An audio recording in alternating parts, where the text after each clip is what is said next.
इथून असा चालू करूया. चलो लगा ऊपर ले तुला बोलना मुझे. रेडी रोल कर रहे हो. सबसे पहले जानना चाहेंगे आज राज साहब से मुलाकात हुई और किस सिलसिले में मुलाकात हुई. जैसे आपने बताया सेंसर बोर्ड को लेकर कुछ इशू है और फिल्म कहीं इतिहास बताती है. शहीद चापेकर ब्रदर्स महाराष्ट्र के लिए अभिमान की बात है और अगर उनके जीवन पे कोई फिल्म बना रहा है तो महाराष्ट्र के स्वाभिमान के नाते, महाराष्ट्र के गौरव के नाते हमारा कर्तव्य है कि हम उनकी बात सुने, उनके साथ जुड़ें. और इसीलिए आज राज साहब के सामने चापेकर ब्रदर्स के परिजनों से मुलाकात हुई, उनको सम्मानित किया और राज साहब को बहुत अच्छा लगा उन लोगों से मिलकर. सेंसर बोर्ड को लेकर कुछ इशू है. पादरी की मौत दिखाई है, उस बात को लेकर कुछ ऐतराज़ है सेंसर बोर्ड को लेकर, तो क्या आश्वासन दिया है राज साहब? असल में सेंसर बोर्ड के जितने भी फैसले इस बीच में आ रहे हैं वो सब हास्यास्पद हैं. जो सेंसर बोर्ड के अध्यक्ष हैं उनकी फिल्में अगर देखी जाएं तो उनको देख के लगता है कि उनको आईना दिखाने के लिए उनकी फिल्में खुद दिखा दी जाएं तो ज़्यादा बेहतर होगा. आज जिस पोस्ट पे बैठे हैं और जिस तरह का गतिविधियां उनकी तरफ से की जा रही हैं वो ठीक नहीं है. हमें लगता है कि सेंसर बोर्ड को अपने व्यवहार में बदलाव करना चाहिए. कम से कम ऐसी फिल्मों पे कोई रोक या प्रतिबंध लगाने की या कट सुझाने की बात नहीं होनी चाहिए जो ऑथेंटिक हैं और महाराष्ट्र के सम्मान से जुड़ी हुई चीज़ें हैं. उनके बारे में सेंसर बोर्ड को इस तरह से अड़ंगा नहीं लगाना चाहिए. आप कहना चाहेंगे एक अलग तरह का इतिहास जो आज की नौजवान पीढ़ी तक पहुंचाने की कोशिश की है आपने, क्या कहना चाहेंगे? पहले तो आपका सर नाम बताइए और फिर बात. मैं घनश्याम पटेल चापेकर ब्रदर्स फिल्म का प्रोड्यूसर हूँ और ये फिल्म हमने, मेरे पास धीरज मिश्रा जी पूरा मेरे पास मैसेज लेकर आए थे इस फिल्म के लिए और मेरे को बहुत अच्छा लगा. ये फिल्म का पूरा उन्होंने मेरे को बताया कि भाई इस फिल्म के ये चापेकर ब्रदर्स की स्टोरी मेरे को सुनाई तो मेरे को बहुत अच्छा लगा. और इस फिल्म की स्टोरी से हम पूरे देश को एक संदेश पहुंचाना चाहते हैं जिसमें महाराष्ट्र के 3 ब्रदर्स जो थे चापेकर ब्रदर्स, उसके पूरे देश के वासी को पता चले और पूरे देश में महाराष्ट्र के लोगों की प्रति जो भी है उन लोगों ने देश के लिए समर्पित किया है उनका जीवन वो पता चले. इसके लिए हमने ये सब्जेक्ट लोगों के सामने रखा है. आप लोगों से जानना चाहूँगा कितनी गौरव की बात है.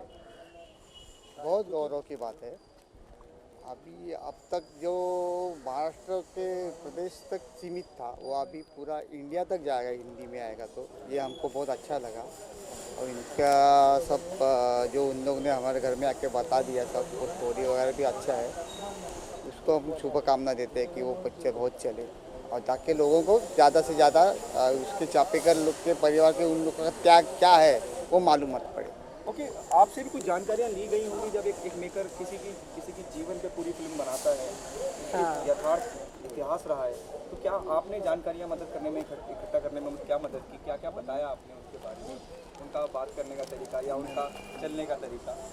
ऐसा हमारे पास जो भी बुक्स थे, रेफरेंसेस थे, वो हिसाब से हमने उनको कुछ अवेलेबल करके दिया था. हमारे घर में आके गए वो, तो जो भी इंफॉर्मेशन हम दे सकते थे उनको दे दिया था. वो हमारा एक चिंचवड़ में हिस्टोरिकल वाड़ा है, चापेकर वाड़ा, वहाँ भी जाके उन्होंने रिसर्च किया है. और वहाँ हमारे गिरीश प्रभुणे करके जो वहाँ के हेड ट्रस्टी है, उन्होंने भी बहुत इनकी मदद की है to make the research of the film. और ऐसा है कि ये भले ये महाराष्ट्र के इतिहास में ये लड़ा था मगर वो भारत भर में ऐसी एक ही घटना है जिसमें एक ही फैमिली के 3 बंधु फांसी चढ़ गए थे. तो ये बहुत ही भारत भर में एक ही घटना ऐसी है, इसलिए ये फिल्म पूरे भारतवर्ष में देखने की ज़रूरत है. इसलिए ये लोग जो कार्य कर रहे हैं वो बहुत अच्छा है. भले महाराष्ट्र में मराठी फिल्म एक बनी थी करीब 25 साल पहले, वो फिल्म बहुत ही गौरवपूर्ण रह रही थी, उसको नेशनल अवार्ड भी मिला था. फिर भी ये लोग जो कर रहे हैं वो बहुत ही अच्छा काम है क्योंकि ये अभी पूरे भारतवासी देख सकेंगे. खाली मराठी में नहीं. We are very proud of our family. जो भी हिस्ट्री में हमारा नाम है वो मतलब अभी भी लोग हमें देखते नमस्कार करते हैं कि आप उनके डिसेंडेंट है. तो 4th पीढ़ी है फिर भी लोग अभी भी मानते हैं सबको. तो ये बहुत ही गौरव की बात. ओके, राज साहब supporting the film and he supported your film, your project. You know how proud you feel when somebody like Raj Thackeray caliber they're standing for your film and appreciating your work which you have done. बराबर है. हाँ, ये तो मतलब पूरे भारतवर्ष ही कोई गौरवपूर्ण है। राज साहब ने आज बहुत गौरवपूर्ण उद्गार निकाले, तो we are very happy for that. Thank you so much, thank you everybody.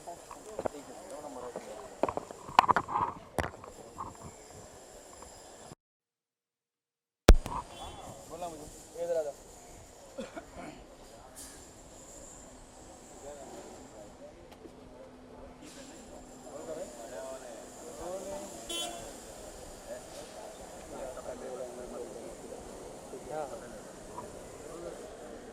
क्या क्या डिटेलिंग करी आपने जब आप इस तरह का किरदार निभाते हैं तो उसकी बहुत किस ज़माने में वो घटना हुई थी और उसके बाद उस फिल्म में काम करना, क्या डिटेलिंग क्या करी आपने किरदार को लेकर? क्योंकि जैसे जो मैंने सुना अंदर जो राज साहब को बताया जा रहा है कि आप राज साहब का मैनरिज्म पूरा कॉपी किया है।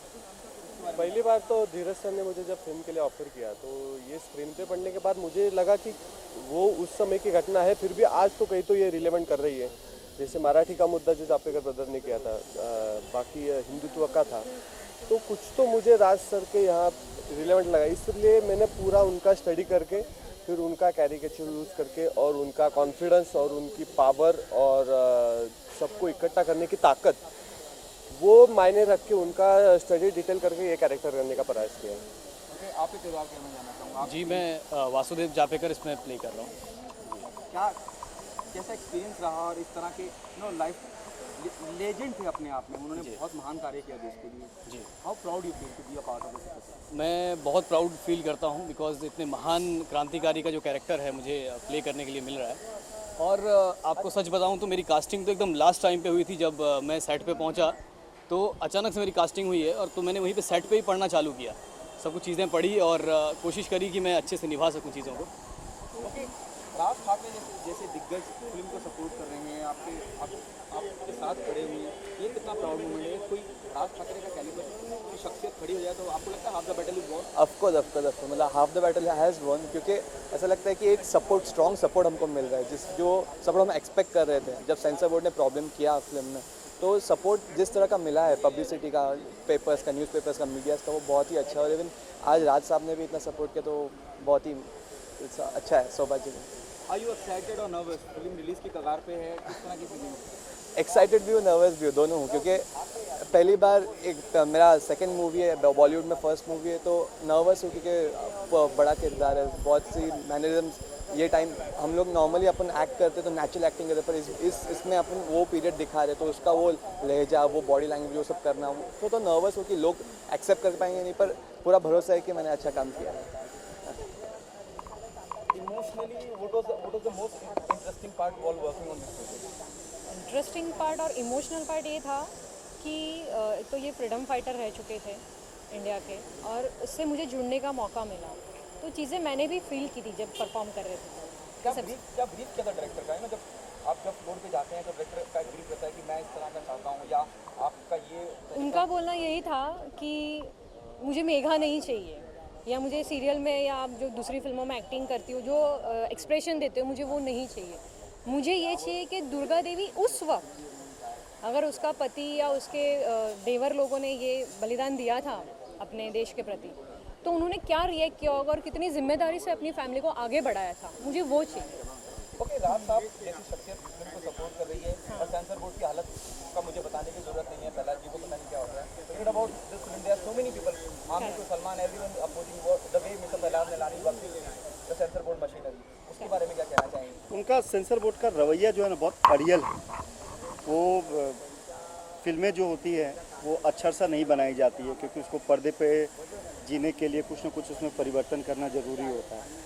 जो जिस चीज़ पर उन्होंने आपत्ति लगाई है उसके 10 रेफरेंसेस मैंने दिए होंगे, लेकिन उनको क्या एग्जैक्ट चाहिए मुझे भी नहीं पता। तो अभी राज साहब ने बड़ी अच्छी बात कही कि आप फैलाज नीलानी साहब से जाके पूछो कि उन्होंने उस ज़माने में कैसी फिल्में बनाई थी।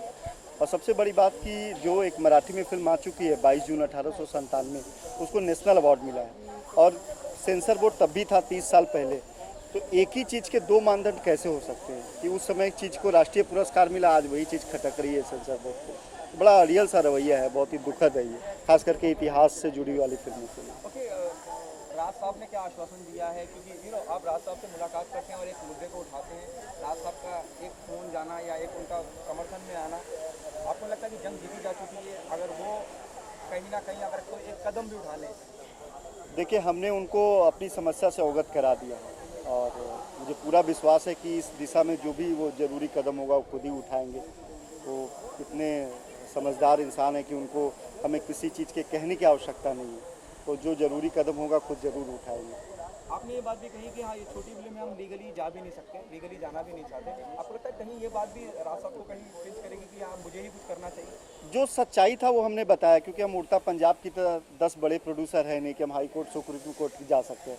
हम अपनी लड़ाई लड़ सकते हैं मीडिया के द्वारा, और जो समाज में प्रभावशाली लोग हैं उन तक अपनी बात पहुंचा दी है हमने, और सबकी सुनी जाती है। छोटे बड़े सारे लोग होते हैं, तो हम भले ही छोटे फिल्म मेकर हैं, लेकिन आशा है कि हमारी बात ज़रूर उन तक पहुँचेगी। Thank you so much sir. Thank you everybody, best of luck.